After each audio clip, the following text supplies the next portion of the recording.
Breaking news.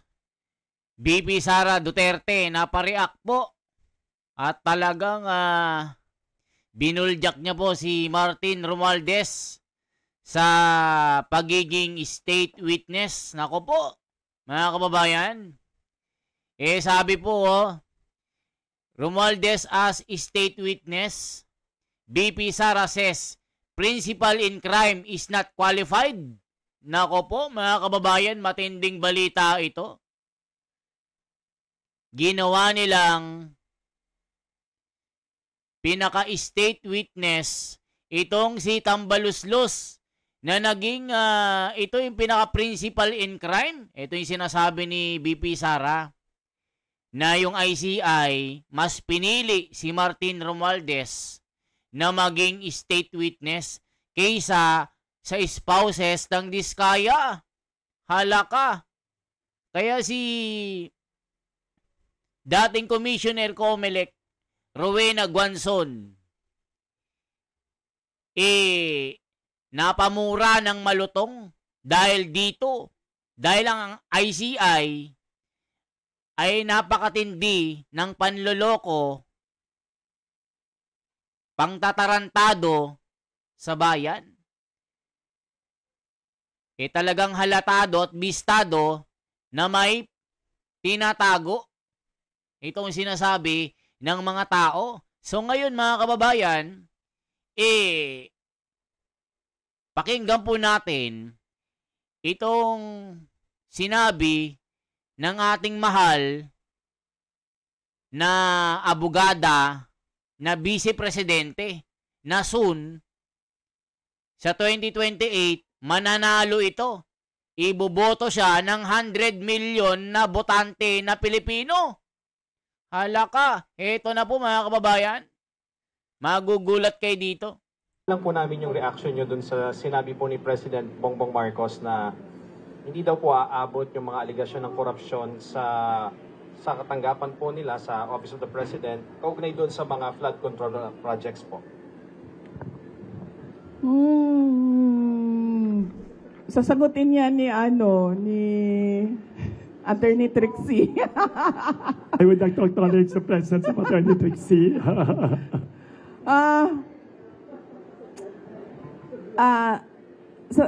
Sa ganitong ongoing pa yung investigation kuno at inquiry kuno, sobrang magtataka ka bakit confident yung Pangulo na hindi aabot sa Office of the President yung iskandalo at yung corruption. So ibig sabihin, siguro alam na niya kung ano yung kalalabasan ng inquiry at ng investigasyon. Kasi wala namang iba sigurong explanation kung bakit napaka-confident mo sa mga mangyayari pa. Wala pa akong nahanap na tao na alam kung ano yung mangyayari bukas. Siya pa lang. Si BBM pa lang. Yan mga kababayan, alam na alam ni BBM yung direksyon.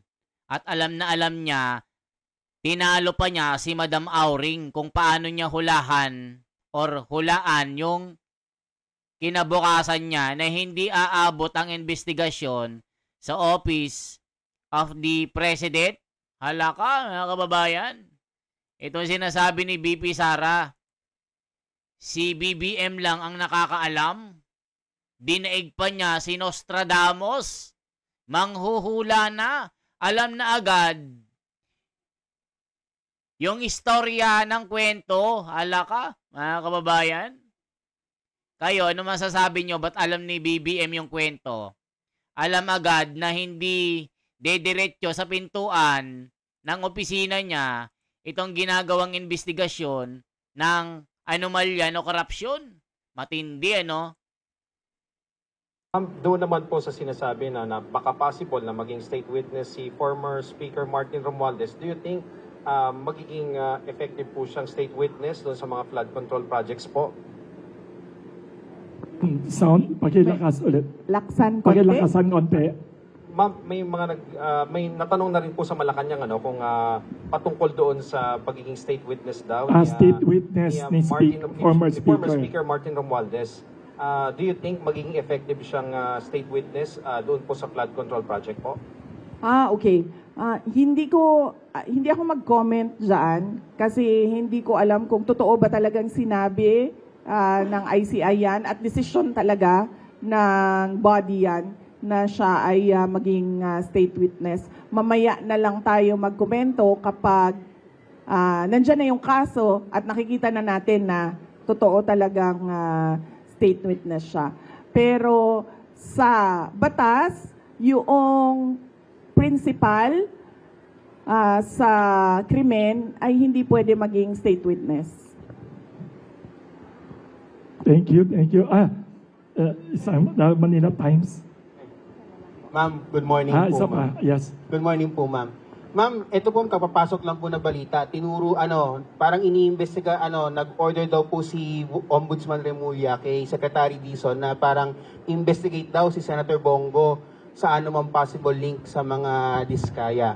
So, ma'am, of course, Bongo is one of the allies of your father, the former president. Ano man sabi niyo dito sa parang saka do you think, ma'am, ituturo po ba ang mga kalaban sa politika sa ongoing na ICI investigation?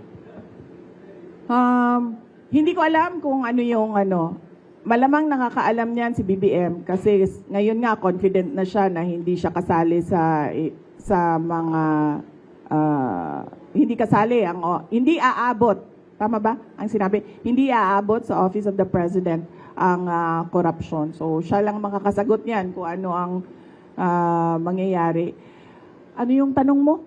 Yeah, of course, baka ituro lahat ng mga kalaban sa politika sa ongoing na investigation ng ICI. Do you think po mangyayari po ba na baka mapunta rin sa inyo yung sisi or mapunta rin sa inyo yung ituturo or whatever dun sa investigation? Aabot sa akin yung flood control project. Baka umabot ma'am sa inyo, ma'am. Kasi kung hindi aabot sa kay BBM, baka kayo naman pong ituro, ma'am, ng mga sinasabing witness. Sigurado ako hindi aabot sa akin ang flood control scandal. Kasi unang-una, wala namang flood control projects sa OVP or sa Department of Education. At makakasabi naman talaga ang mga contractors and even si Secretary Bunuan, wala talaga akong at all project dyan sa DPWH. In fact, hindi nga nila masabi ngayon na may insertions ang Vice President kasi wala talaga. Hindi ako sumasali sa ganyan. Ayun nga mga kababayan, yung sinasabi po na si Trillanes ay kakasuhan po ng Flander itong si Bongo dahil kinokonek niya itong mag-asawa na Diskaya sa pamilya ni Bongo na mga kontraktor, yung nanay kapatid. So sabi ni Trillanes ay kaya na ipanalo ng kanyang mga kapamilya, yung tatay, yung kapatid, yung bidding ng kontraktor para makuha yung project ay dahil po kay Bongo at kay PRRD. So sinabi ni Trillanes na si Bongo na ang mastermind, na napakalayo po sa sitwasyon ngayon na yung kung sino yung pinaka principal prime na suspect ang tinutukoy po itong si Bongo. Pero yung mga congressman na binanggit ni Spouses Diskaya at ni Orly Gutesa, sinabi niya hindi totoo. Pero si Bongo yung mastermind. Nako, mga kababayan, alam nyo na. Itong si Trillanes, number 1, na kalaban at basher ni PRRD nung panahon niya. Di ba mga kababayan? Di ba ito rin yung nagkudita noon, nag-military coup na binitbit ng mga militar? Sa tingin nyo, itong si Trillanes, may kredibilidad pa ba ito, mga kababayan? Tignan nyo, laging si Sara, si PRRD ang hinahabol. Siya rin ang nagpakulong kay PRRD. Isa siya po sa mga accessories ng ginawa na pagdakip kay PRRD. Kasama si Dilima dahil si Dilima talagang pinakulong ni PRRD. Kaya itong si Trillanes, binabakbakan niya ngayon si Bongo kasi kaalyado ni Sara. Ito po yung sistema, mga kababayan. Para mapigil nila, walang alliance po si Sara pagdating po sa 2028. So, ang next, si Sara po yung tumbok nila na kasuhan. Yung Sal-End, yung Parmali, yun yung ginagawa nila, mga kababayan. Itong mga buhayang ito. Sabi ng comment. Kung aabot ba sa akin, sa tingin ko, aabot siya kasi kaalyado kami. Sa tingin ko, ililink nila.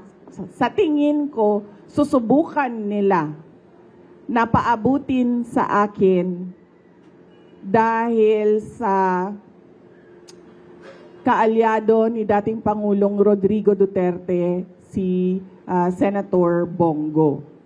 Doon siguro nila gagawan ng kwento yun. Yung part na ako, si PRD, nasa gitna, at si Senator Bongo, nasa kabilang side. Last question na lang, ma'am. Ma'am, medyo light tayo, ma'am. Ma'am, if you're bread or tinapay, anong bread po kayo? Anong bread si BBM? Anong bread si Martin Romualdez? Anong bread si Saldico? Ito talaga. Taga Manila Times, magaling.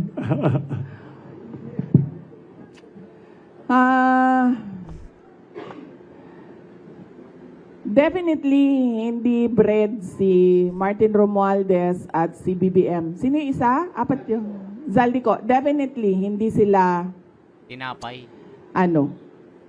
tinapay. Dahil hindi Lason. makain yung ugali nila. At hindi makain yung korupsyon nila. Mga lason, Kung no? ako ay tinapay, ang hirap nito sige, ito na lang. Paborito ko ang ensaymada. Okay? Pinaglihi ako sa ensaymada. Oh. So, kung ako ay tinapay, ako ay isang ensaymada. So, yan, mga kababayan. Ano masasabi nyo dito? Kayo ang tatanungin ko. Kung tinapay po si Saldico, si BBM at Martin Romualdez, mga kababayan, kung mga tinapay sila, kakainin nyo ba? Kahit gutom na kayo? Yun yung tanong. Halimbawa po, mga kababayan, gutom na gutom kayo. Si Sara, sinabi niya, isa siyang insamada. Si BBM, anong klaseng tinapay? Yung si Saldico at Martin. Sino ang kakainin nyo sa kanila? Sa apat? Si Sara ba? Si BBM ba? Si Saldico ba? Or si Martin? Ano sa tingin nyo, mga kababayan? O dito, magbasa tayo ng mga komento. Ito po. O ito. So, yung Romualdez as Speaker of the House is state witness. Marcos is just power tripping. Halaka. Well said, BP. Diskaya revelation. Pressured by protest in front of their establishment. Senate reshuffle. Gutesa revelation. No continuation of Blue Ribbon Committee from flood control probe. ICI not public hearing. Halaka. People power na. Halaka. Siyempre, hawak na niya ICI, Ombudsman, Congressman, Senators. Talagang confident siya na whitewash ang issue ng flood control scam. Very strong personality, kahit ano bato, ipukol, hindi mo kakakitaan ng kahinaan. Parang nag-iipon ng galit, nag-iintay lang ng tamang panahon bago sumabog. Tambay, state witness, ewan ko lang din, Pinas will go nowhere. Ala? Romualdez, panis sa tinapay. Respected lawyer yan, si BP, mas mataas ang alam niya kay BBM. Aray ko po, DBM, sangkot sa laptop, procurement. Sigurado yung CF ni BP, ginamit niya sa high-profile investigation. Halaka, mga kababayan. So, mag-comment po kayo anong masasabi nyo dito, mga kababayan ko. dito sa pagiging state witness ni allegedly ha. Hindi pa natin kumpirmado kung talagang siya yung gagawing state witness kay Martin Romualdez. Pero sabi ni BP, hindi pwedeng maging state witness yung prime or principal of the crime. Mga kababayan. So, isang like, isang share po at isang subscribe. Salamat po.